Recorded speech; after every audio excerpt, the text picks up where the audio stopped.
What's up? What's up? What's going on? This is another episode, Conversation with Nick and Smooth. Yes, sir. So, last conversation, we touched on a little bit about single mothers and growing up with single mothers and how that affected us as an adult. And now we want to talk about being in relationships as an adult and how growing up, it kind of affected us having single mothers and how we're trying to grow into relationships today and the things that we had to learn while trying to navigate this crazy world of relationships. Because growing up, like I grew up total male toxic. Like it's total male toxic. Like everything was masculine. Everything was masculine. You know, we grew up with the bitches and the hoes. That was our era. All that we put down women. That's all I tell you the truth. I'm a kind-hearted kid. I'm a kind-hearted person.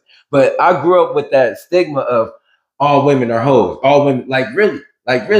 Even my mom was supposed to be considered that. And I'm like, these are the people that take care of us. These are women care for us. They look after us. They raise us. Like why do we have this stigma about women?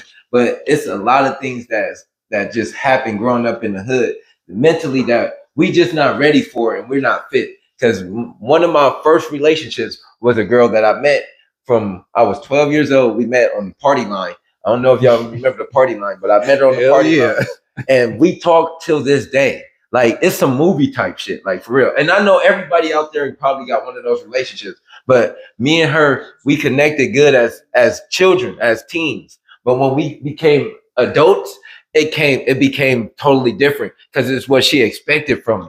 She what her idea of a man was she providing and just just being spontaneous, splurging, taking people out and taking out to nice restaurants. But what she didn't realize is I never even saw that. The only time I saw stuff like that was in a movie. So for Nicholas Watkins, for me, all that I was supposed to grow to learn how to do it. But she didn't, we didn't have the patience for that. Like she didn't and I did. We wanted to grow up so quickly. And that actually created a problem with us as we got older. And even though we're friends, I'd call her my friend. We're technically friends. We couldn't become intimate or have a relationship because the things that I had to grow up to be, and her too. But we didn't have the patience to wait for each other.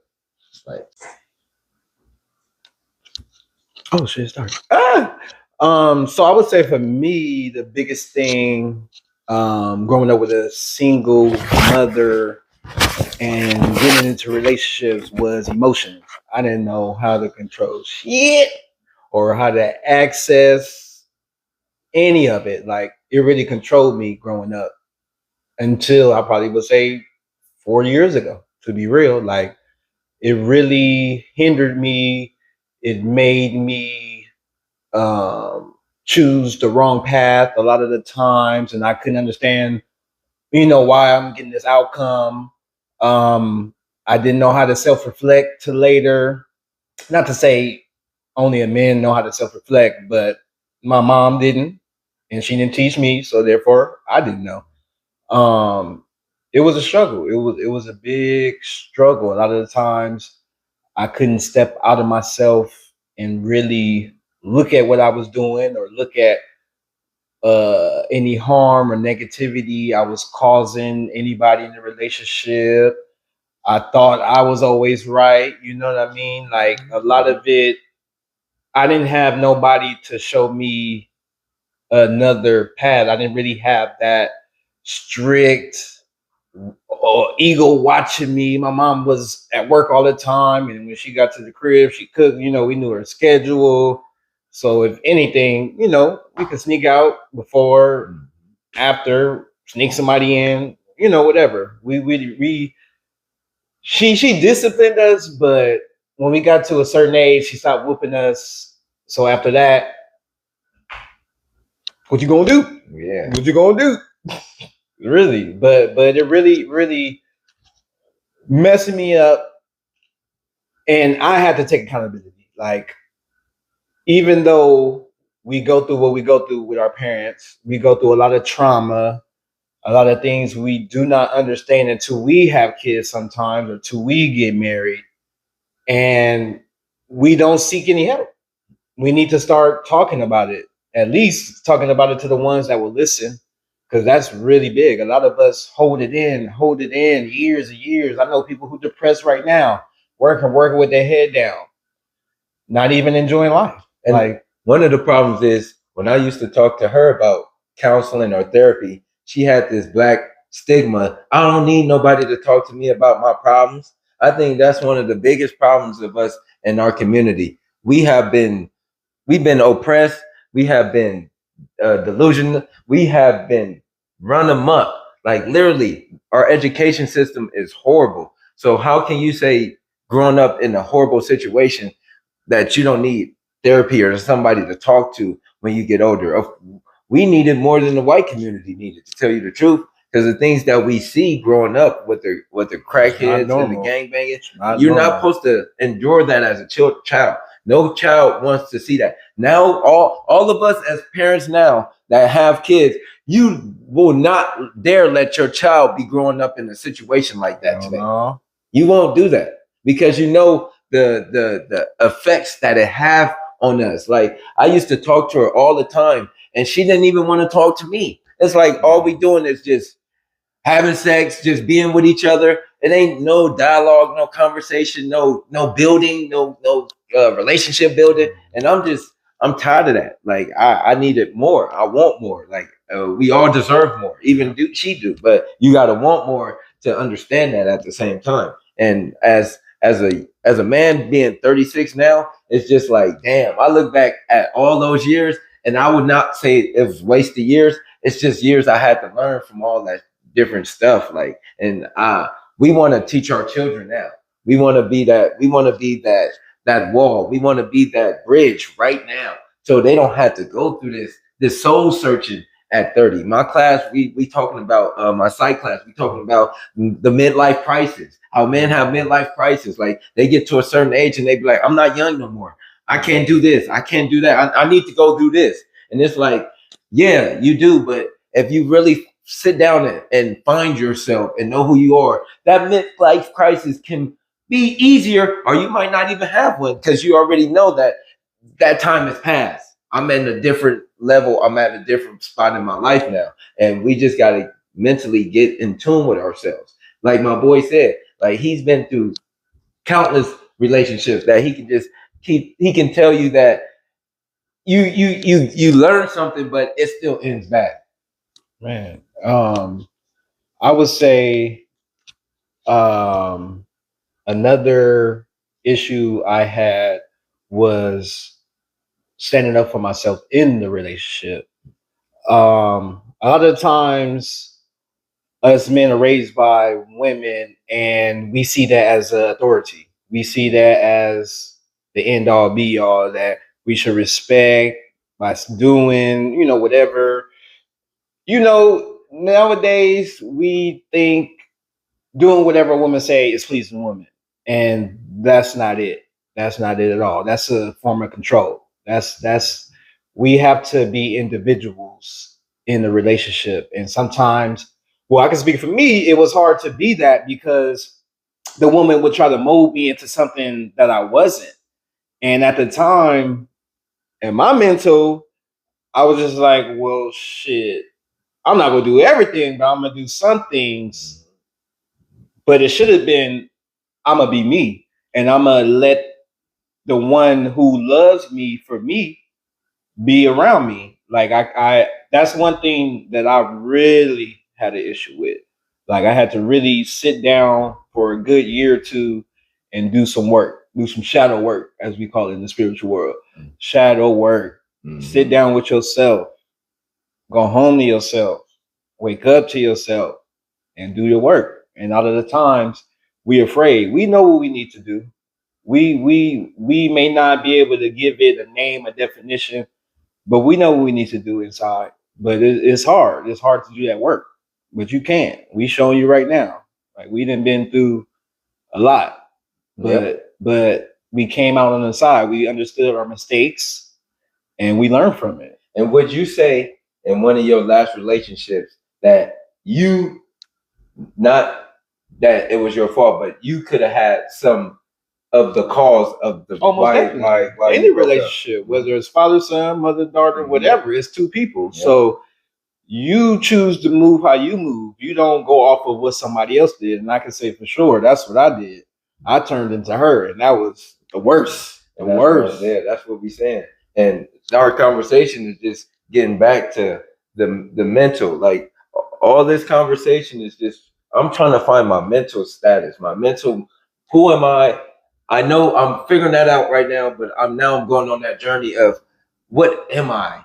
What can I do? What can I be? You know, that's why I went back to school to become a lawyer. What can I be? It's the box is wide open right now of creation, of thought. And one thing I want to do for my next relationship is we can't be everything that we want to be, but I want to try to be everything for that woman. That's what the whole idea of a partnership is.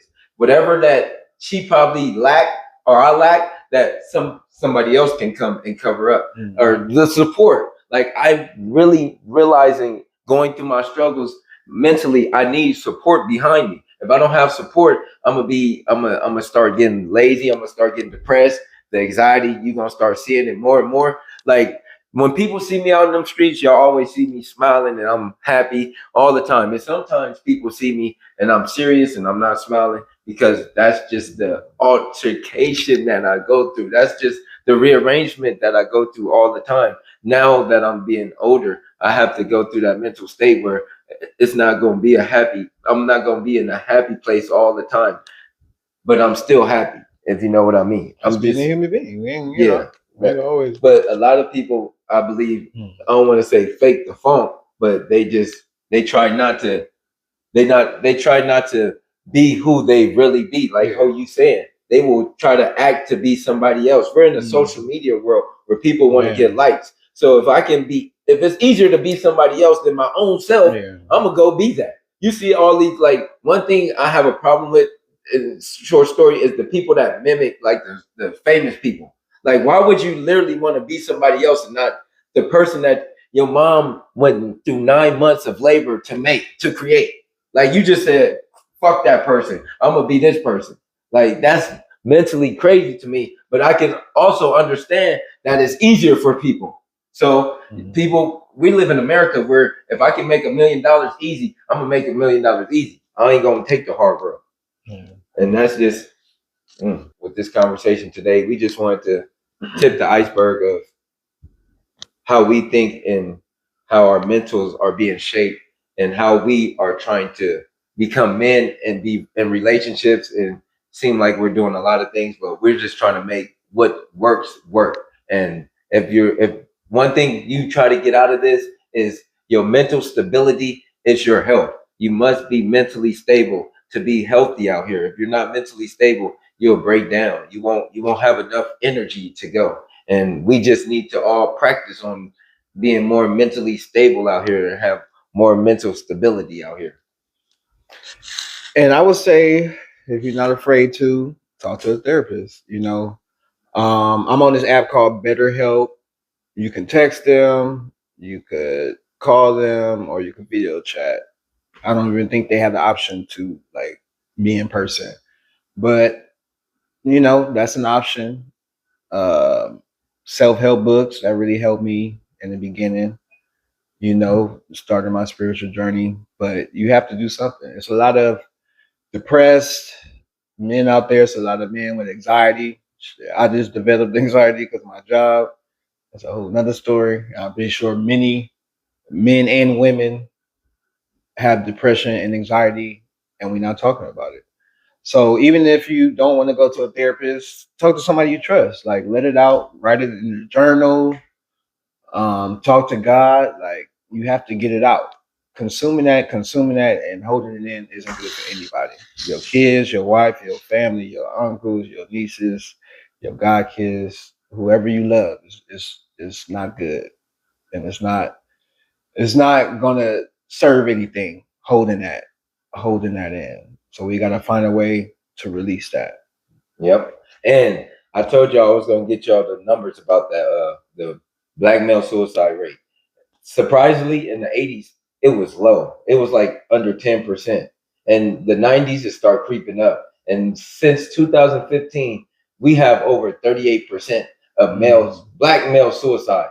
And it's over like 48% for all blacks, like men and women. Like we have issues that we're not solving. And it's a lot of them is coming from the home, stemming from home domestic violence and just child abuse growing up. We know things happen in the neglect. We know things happen in the home, and that's a conversation we're gonna have for another day. The things that's happening in the homes that people are not discussing. Like we have a lot of sexual children's sexual abuse happening right now. That's like a big topic, and I know in our community, a lot of our grandparents they let it slide. Like a lot of people did, like for real. Like somebody uncle or somebody they little baby brother or somebody touched the niece or something, and nobody wanted to say nothing because that's her baby brother. Yeah. But somebody got affected about that, and it could have broke the whole family because we didn't deal with it at that moment. And it's just things that we got to keep talking about and spearheading and not being afraid to deal with. And we gonna be here for you. This is conversations, and we just started. So we want y'all to just keep liking, sharing, hit that like button, smash it, get them algorithms going. Comment, and please comment and keep sending comments to us. And we appreciate y'all. Yeah, and we'll keep on getting subscribe, like, comment. Thank you. Let's keep it going. We appreciate y'all. We see the love. We see it and we feel it. Yes, sir. With Nick and Smooth, man. You already know. Peace, love, and light.